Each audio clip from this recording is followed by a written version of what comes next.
I am a strong warrior. I've been dealing with sickle cell for 48 years of my life. Minnesota sickle cell warriors who were interviewed for this video include Kishan, Jasmine,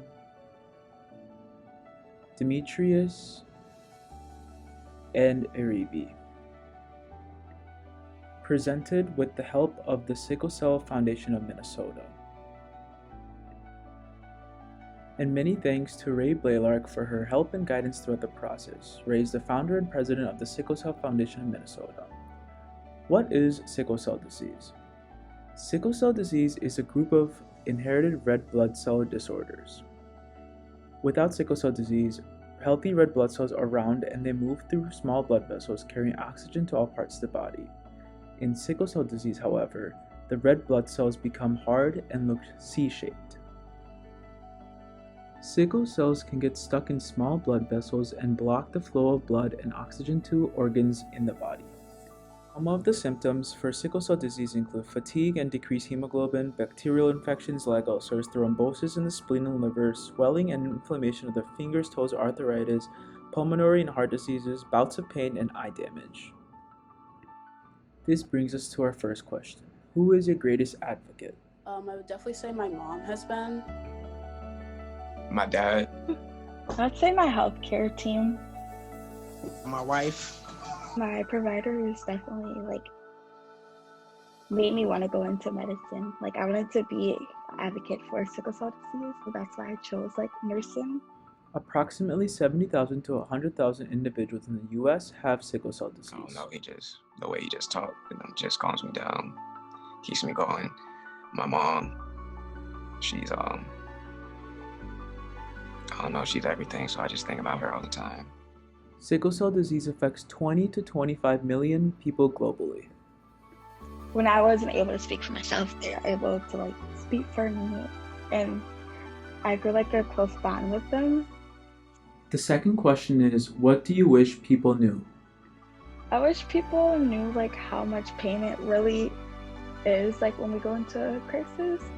I feel like people don't actually understand how much pain we actually go through. They think that we're faking, or even when we go to the emergency room, they'll think we're drug seeking because they don't think we're really in pain. Painful crises result in more than 75,000 hospitalizations per year in the U.S. with an average stay of approximately 6 days.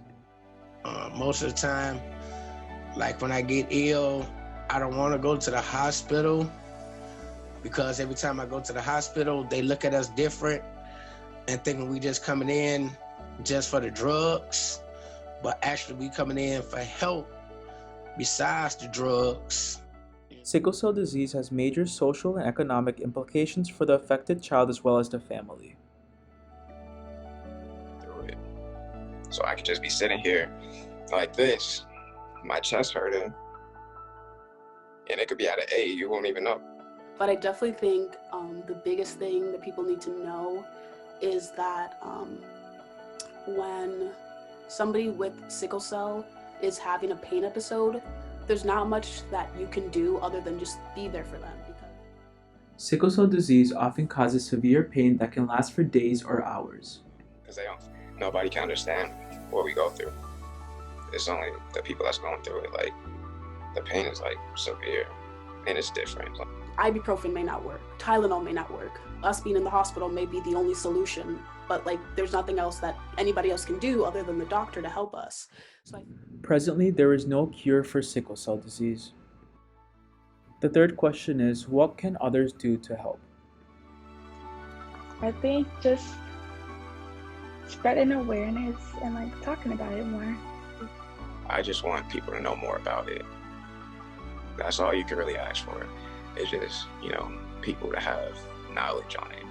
In a lot of health classes, we don't really learn about blood diseases such as sickle cell. I feel like putting those in the school curriculum would definitely help advocate for it more. Sickle cell disease is the most common genetic blood disorder in the country, but most people know far too little about it.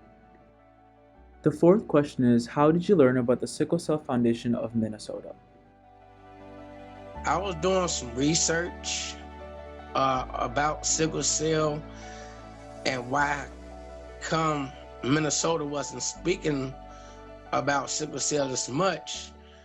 Sickle cell disease affects people of many different races, including Hispanic Americans from Central and South America and people of Middle Eastern, Asian, Indian, and Mediterranean descent. Through Ray, Either Ray or one of my other doctors. she would be on me, on my case a lot, texting me, calling me, pushing me, but I needed that at the time.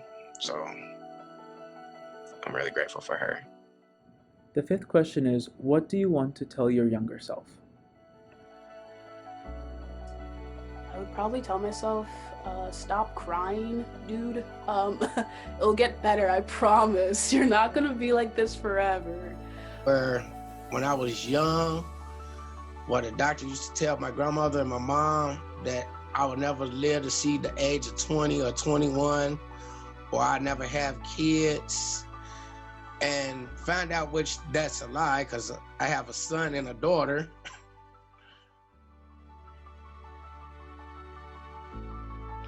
Together, We are Warriors.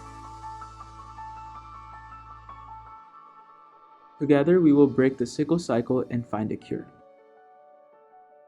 Presented to you by the Sickle Cell Foundation of Minnesota, and produced by Naladri Aich, Naomi Friedlander, Siddhi Sahusra Budai, Hannah Severide, and Timu Sa. And special thanks to Ray Blaylark, Riley Dottie, and Rena Kartha.